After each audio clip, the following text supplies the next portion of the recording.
اللہ رب العزت نے جتنے کمالات، معجزات، خصائل، شمائل، محامد اور رفعتیں، درجات اور مراتب ہمارے کریم نبی صلی اللہ تعالیٰ علیہ وسلم کو عطا فرمائے ہیں، کائنات میں اللہ رب العزت نے کسی کو ایسی شانیں، ایسے محامد، ایسے محاسن، ایسے شمائل، ایسے خصائص، ایسے کمالات نہیں عطا فرمائے۔ اس کی ایک بڑی واضح دلیل یہ ہے کہ حضرت سیدنا موسیٰ علی نبینا و علیہ الصلاۃ والسلام اللہ رب العزت کے کلیم ہیں، اولو العزم رسول ہیں، اللہ کی بارگاہ میں ان کا بڑا مرتبہ اور مقام ہے۔ ارشاد فرمایا وَكَانَ عِندَ اللَّهِ وَجِيهًا، وہ اللہ کی بارگاہ میں بڑی وجاہت اور عزت والے رسول ہیں حضرت موسیٰ علیہ السلام، اور ان سے اللہ رب العزت نے براہ راست کلام کیا اور ان کو کلیم بنایا۔ وَكَلَّمَ اللَّهُ مُوسَىٰ تَكْلِيمًا، اللہ نے موسیٰ سے براہ راست کلام کیا۔ لیکن ہم دیکھتے ہیں کہ مقام کلیم اور مقام حبیب علیہ السلام میں اللہ نے واضح فرق رکھا ہے، یعنی جو شان اللہ نے اپنے حبیب علیہ السلام کو عطا فرمائی ہے وہ اپنے کلیم علیہ السلام کو بھی نہیں عطا فرمائی۔ اس کی ایک بڑی واضح دلیل یہ ہے کہ حضرت موسیٰ علیہ السلام مقام طلب میں ہیں اور محبوب علیہ السلام مقام عطا میں ہیں۔ حضرت موسیٰ علیہ السلام اللہ کی بارگاہ میں عرض کرتے ہیں رب اشرح لی صدری، اے اللہ میرے سینہ کو کھول دے، لیکن یہاں دعا مانگ رہے ہیں اور یقیناً آپ کی دعا مستجاب اور مقبول ہے۔ لیکن اللہ رب العزت نے اپنے محبوب علیہ السلام کے مانگنے سے پہلے آپ پر اپنی عطا کا ذکر فرمایا اور فرمایا الم نشرح لک صدرک، حبیب کیا ہم نے آپ کا سینہ کھول نہیں دیا؟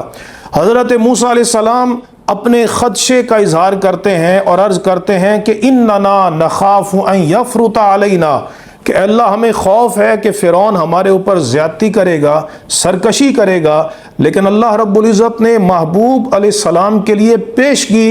عصمت اور حفاظت کا وعدہ فرما دیا اور فرمایا واللہ یعصمک من الناس، کہ محبوب اللہ تمہیں لوگوں سے محفوظ رکھے گا، اللہ خود حفاظت کرے گا۔ تو موسیٰ علیہ السلام طلب کے مقام پر ہیں اور محبوب علیہ السلام عطا کے مقام پر ہیں۔ عطا حضرت موسیٰ علیہ السلام پر بھی ہے، لیکن محبوب علیہ السلام کی طلب سے پہلے آپ کو عطا فرما دیا جاتا ہے۔ حضرت موسیٰ علیہ السلام تورات لینے کے لیے کوہ طور پہ جاتے ہیں، 40 راتوں کا وہاں پر قیام کرتے ہیں، لیکن محبوب علیہ السلام کو وحی لینے کے لیے کسی مخصوص جگہ پہ نہیں جانا پڑتا تھا۔ حضور الصلوۃ والسلام مکہ میں ہوں وہی مکہ میں نازل ہوتی ہے، حضور مدینہ میں ہوں وہی مدینہ میں نازل ہوتی ہے، محبوب علیہ السلام میدان جنگ میں ہوں وہی وہاں پہ نازل ہوتی ہے، محبوب علیہ السلام حج کے موقع پہ ہوں وہی وہاں پر نازل ہوتی ہے، حتیٰ کہ محبوب علیہ السلام اپنی زوجہ کے ساتھ آرام فرما ہوں اس حالت میں بھی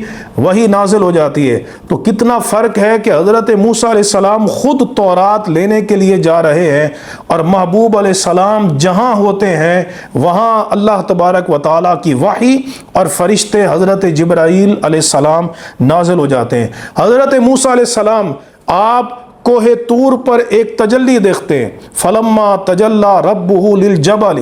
جعلہ دکا وخر موسیٰ صاعقا، حضرت موسیٰ علیہ السلام بے ہوش ہو کے زمین پہ گر پڑتے ہیں ایک تجلی کو دیکھنے کے ساتھ۔ لیکن محبوب علیہ السلام وہ ہیں کہ راجح اور جمہور کے مختار قول کے مطابق آپ نے معراج کی رات خود اللہ تبارک و تعالیٰ کی ذات کا جاگتے ہوئے دیدار فرمایا۔ تو کتنا فرق ہے حضرت موسیٰ علیہ السلام کی رؤیت اور مشاہدہ میں اور مقام حبیب علیہ السلام کی رؤیت اور مشاہدہ میں۔ حضرت سیدنا موسیٰ علیہ السلام کے لیے اللہ نے پتھروں سے پانی کو نکالا،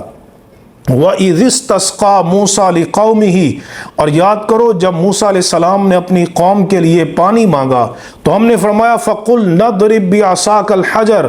کہ موسیٰ ہم نے فرمایا کہ تم اپنا عصا پتھر پہ مارو، فَانْفَجَرَتْ مِنْ حُسْنَتَا عَشْرَةَ عَيْنًا، اس میں سے 12 چشمے نکل آئے۔ کتنا بڑا کمال ہے، لیکن حبیب علیہ السلام کا کمال اس سے بھی بڑا ہے کہ اللہ رب العزت نے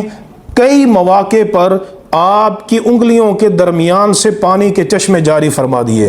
حضرت جابر فرماتے ہیں، حضرت انس فرماتے ہیں کہ ایک موقع پر نبی کریم علیہ السلام کو ہم نے دیکھا جب صحابہ کرام کو پیاس لگی تھی اور پانی نہیں تھا تو فرأیت الماء ینبع من بین اصابع رسول اللہ صلی اللہ تعالی علیہ وسلم، کہ ہم نے دیکھا کہ رسول اللہ صلی اللہ تعالی علیہ وسلم کی انگلیوں سے پانی کے چشمے جاری ہو گئے۔ حضرت سیدنا موسیٰ علیہ السلام کے لیے اللہ نے سمندر کو شق کیا، اس کو پھاڑا اور اس میں سے آپ کے لیے خشک رستے بنائے۔ بہت بڑا کمال ہے، لیکن محبوب علیہ السلام کا کمال اس سے بھی بڑا ہے کہ محبوب کریم علیہ السلام کے لیے اللہ نے چاند کو 2 ٹکڑے فرما دیا، موسیٰ علیہ السلام کو شق البحر کا معجزہ دیا، اور اپنے حبیب علیہ السلام کو اللہ نے شق القمر کا معجزہ عطا فرمایا۔ تو معلوم یہ ہوا کہ سب سے اولا و اعلیٰ ہمارا نبی، سب سے بالا و والا ہمارا نبی،